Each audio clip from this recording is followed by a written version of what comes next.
आज हम मिट्टी से बनाएंगे एक क्यूट सा घर, साथ बनाएंगे एक खूबसूरत सा रंग बिरंगा रिक्शा। घर के साथ ठंडे और मीठे पानी का एक कुआं भी बनाएंगे। अभी मजा आएगा ना भिड़ो।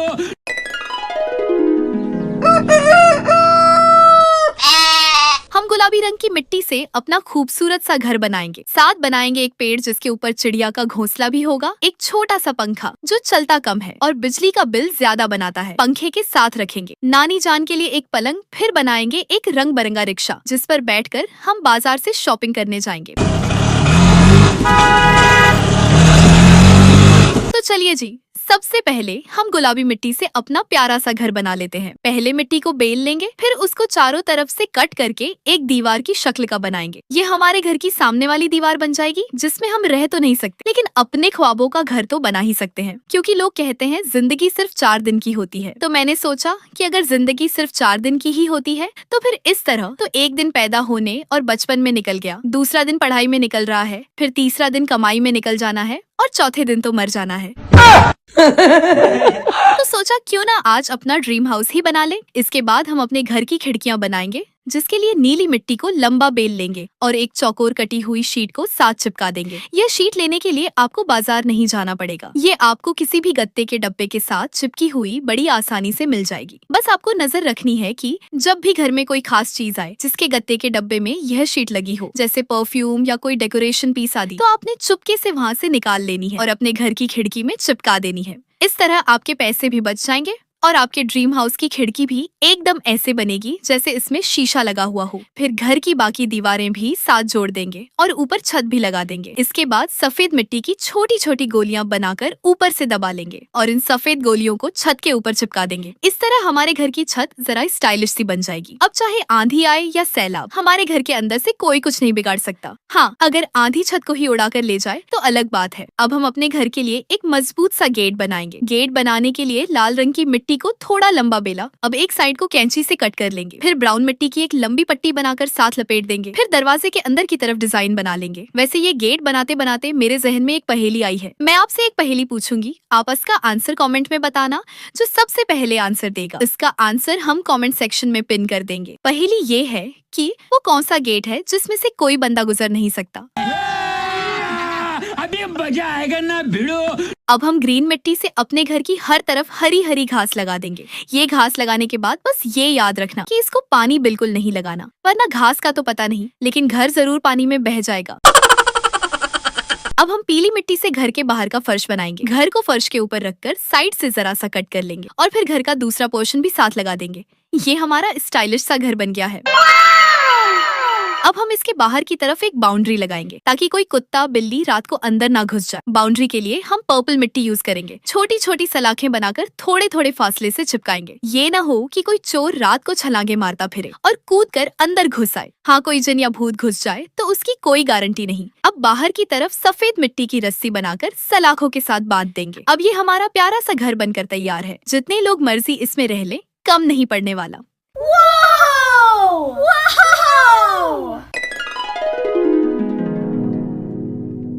अब हम ब्राउन मिट्टी के साथ एक पेड़ बनाएंगे। पहले मिट्टी को थोड़ा लंबा कर लेंगे, फिर हाथ के साथ इसकी नन्ही नन्ही सी टहनियां बनाएंगे। उसके बाद ग्रीन मिट्टी को कैंची से काटकर उसके पत्ते बना देंगे। क्यों भाई पिंकी, बताना जरा हमारा पेड़ कैसा है? वाह दीदी वाह, आपने तो कमाल कर दिया। क्या कमाल का पेड़ बनाया है। मैं तो कहती हूँ जिंदगी में अगर कोई बहुत परेशान है तो एक लंबी रस्सी ले और इस पेड़ के साथ बांध ले। ना खुदकुशी नहीं करनी, बस विच एक फट्टी पाओ, पींग बनाओ, झूले शूले लो, एंजॉय करो, दुनिया दे रोल लेते कदे भी नहीं मुकने। अब हम एक छोटा सा घोंसला बनाकर पेड़ की शाख के ऊपर रखेंगे और घोंसले में छोटे छोटे नन्हे मुन्ने 3 अंडे बनाकर रख देंगे और ये हमारा पेड़ बन गया। अब पिंकी, तुम जब चाहो इस पर रस्सी बांधकर झूले लो, चाहे वैसे ही लटक जाओ, तुम्हारी कोई हड्डी पसली टूटने वाली नहीं। अब हम बिजली पे चलने वाला एक स्टैंड वाला पंखा बनाने लगे हैं। पहले नीली मिट्टी से पंखे के पर बनाएंगे, फिर गुलाबी मिट्टी से इसका सिर बनाएंगे और आखिर में पीली मिट्टी से धड़ बना देंगे। भाई, इस पंखे की तो अलग ही कहानी है। ये बिजली पर चलने वाला पंखा नहीं, बल्कि बिजली को खाने वाला पंखा है और खाता भी ऐसे है कि आराम से चुपचाप बिजली पी जाता है, हजम कर जाता है और सामने बैठे बंदे को हवा भी नहीं लगने देती कि कितना खा गया। असल पसीने तो तब निकलते हैं जब बिल घर पहुँचता है, यानी इसको ना चलाओ तो भी पसीने निकलते हैं और अगर चला लो तो बिल देखकर और ज्यादा पसीने निकलते हैं। कुछ छोटे दिल वाले तो बिल देखते ही ऐसे शदीद किस्म का हार्ट अटैक खा लेते हैं कि समझ ही नहीं आता हार्ट अटैक आखिर जिस्म के किस हिस्से में आया है। अब इसका सिर और धड़ तो बन गया, चलो इसके 2 बटन भी बना लेते हैं। एक बटन से चलाएंगे और दूसरे से बंद करेंगे। अब काली और सफेद मिट्टी की रस्सियों को आपस में बल देकर एक तार बनाएंगे। यही असली तार है जिसके जरिए बिजली पंखे में जाती है और पंखा उसे चुपचाप हजम कर जाता है। लेकिन सच्चाई ये है, ये पंखा उतना हमारा पसीना नहीं सुखाता जितना खून जलाता है। खैर, पंखा भी सोच रहा होगा, जहाँ मुझे इतनी बातें सुना दी, अगर इतनी ही बातें बिजली का बिल बनाने वालों को सुना दी होती तो आज ये हाल न होता। अब ये हमारा पिंक रंग का चूल्हा बन गया है जिसमें लकड़ियों की आग जलाएंगे और मजे मजे के पराठे बनाकर खाएंगे। वैसे भी हम देसी लोग जब तक रोटी न खा लें, हमारे मन को शांति नहीं मिलती। अंग्रेजों को जब भूख लगती है तो वो बर्गर या सैंडविच खा लेते हैं, और हम देसी लोग 3 बर्गर और 2 सैंडविच खाने के बाद भी यही कहते हैं, बस कर यार, फिर रोटी नहीं खादी जानी। अब हम ढेर सारे रंगों की मिट्टी से एक प्यारा सा पलंग बनाएंगे। पहले रंग बिरंगे टुकड़े एक दूसरे के साथ जोड़ लेंगे। उसके बाद ब्राउन मिट्टी से बेड के बाकी हिस्से बनाएंगे। मुझे याद है, ऐसा ही एक पलंग मेरी नानी अम्मा के घर हुआ करता था। वो पलंग हमेशा बरामदे में पड़ा रहता। जब हम छुट्टियों में नानी के घर जाते तो हम सब कजिन्स मिलकर उस पलंग पर चढ़ जाते और खूब खेलते कूदते फांदते। लेकिन नानी के झेज का पलंग इतना मजबूत था कि हम सब का बोझ लाद कर भी चुपचाप खड़ा रहता, कभी उफ तक नहीं करता। कभी कभी जब बर्तन ज्यादा होते तो मेरी मामी बर्तन धोकर इस पलंग पर ही सूखने के लिए रख देती। कभी कभी तार से सूखे हुए कपड़े उतारकर इस्त्री करने से पहले इसी पलंग पे ढेर लगा दिया जाता। वैसे मैं सोच रही हूँ कि पलंग भी सोचता होगा, हाय खुदाया कैसे लोगों के घर पैदा कर दिया। चारपाई तो चारपाई, अलमारी और टोकरी का काम भी मुझसे लिया जाता है। ये हमने बनाया है एक नन्हा सा हरे रंग का जग, फिर साथ हरे रंग का कुंडा लगाकर काले रंग की पेंसिल से फूल बूटे बना लेंगे। गर्मियों में इसमें बर्फ डालकर मिल्क शेक बनाकर पियेंगे।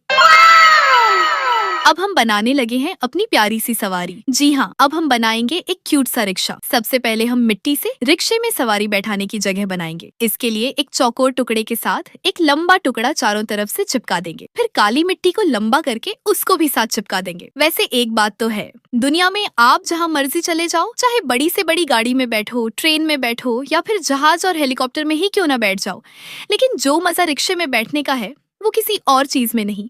और फिर अगर रिक्शे में बैठकर इतवार बाजार चले जाओ, वहां से सस्ती शॉपिंग करके वापसी पर गरम गरम जलेबी और समोसे खाते हुए लौटो, तो भाई ऐसा मजा आपको किसी 7 स्टार होटल में भी नहीं आएगा जैसा मजा इस रिक्शे पर आता है। अब हमारा रिक्शा का पिछला हिस्सा तो बन गया, अब हम आगे वाली साइकिल बनाएंगे। सबसे पहले हम साइकिल के टायर बनाएंगे। इसके लिए नीली मिट्टी को गोल करके उसके साथ लाल मिट्टी से टायर का डिजाइन बनाएंगे। ये पहिए हम रिक्शे के साथ जोड़ देंगे। वैसे आपस की बात है, बाकी सारे मजे अपनी जगह। लेकिन जब रिक्शा वाले अंकल 50 रुपये मांगते हैं और आगे से मम्मी लड़भिड़ कर 30 रुपए कराती है, तो उसका एक अपना ही मजा होता है। क्या आपने कभी रिक्शे की सवारी की है? कमेंट में जरूर बताइएगा। आप रिक्शे पर कॉलेज जाते हैं या इतवार बाजार, या फिर सिर्फ गर्मियों की छुट्टियों में नानी के घर ही रिक्शे पर जाते हैं? मैं तो स्कूल रिक्शे पे ही जाया करती थी, लेकिन वो रिक्शा कम और चिड़ियाघर ज्यादा लगता था। रिक्शे में इतनी सीटें नहीं होती थी जितनी सवारियां घुसी होती थी। कोई बच्चा पीछे लटक रहा होता तो कोई कहीं और घुसा पड़ा होता। एक बार सख्त सर्दी का मौसम था और हमारा चिड़ियाघर रिक्शा इतना भरा हुआ कि या तो मैं रिक्शे में बैठती या अपना बैग रखती। मैं तो फंसा कर आ ही गई, लेकिन मेरा बैग सारे रास्ते ऐसे लटकता गया कि अब गिरा और तब गिरा। ऊपर से हाथ अलग फरीज हुए पड़े थे कि बैग को कस के पकड़ने की भी ताकत नहीं थी। खुदा खुदा करके स्कूल आया, तब जाके जान में जान आई। रिक्शे वाले अंकल जितने बच्चे रिक्शे में घुसाए होते थे, क्या ही बताऊं। अंकल का बस चलता तो पूरे मोहल्ले के बच्चों को ही अपने रिक्शे में चढ़ा लेते, और अगर हमारा बस चलता तो हम कहते बच्चे 2 ही अच्छे। लेकिन खैर, वो दिन भी बहुत मजे के दिन थे, जिनमें स्कूल था, बचपन था और चिड़ियाघर जैसा रिक्शा था। अब यह हमारा ठंडे पानी का कुआं भी बन गया। इसमें हम स्लाइम डालकर पानी बनाएंगे, क्योंकि अगर असली पानी डाला तो पानी हमारे कुएं के बंद तोड़ता हुआ पूरे मोहल्ले में सैलाब लेकर आ जाएगा। अब हम ग्रे मिट्टी से एक छोटी सी रोड भी बनाएंगे, जिसके लिए हम मिट्टी को लंबा बेल लेंगे, फिर कैंची से जिगजैग शेप में कट कर लेंगे। फिर रोड के दोनों तरफ ग्रीन मिट्टी से घास और रंग बिरंगे फूल लगा देंगे। अब इतनी प्यारी वीडियो के लिए एक लाइक तो बनता है, और चैनल को सब्सक्राइब करना तो भूल के भी नहीं भूलना। वैसे दीदी, आपने इतनी प्यारी प्यारी चीजें बनाई हैं, एक भैंस भी बना देती। मैंने सुना है कि भैंस का दूध पीने से रंग सफेद होता है। दीदी, क्या ये सच्ची बात है? हाँ पिंकी, बिल्कुल। दूध में कैल्शियम होता है, जिससे रंगत गोरी हो जाती है। दीदी, तो फिर भैंस का अपना बच्चा इतना काला क्यों होता है?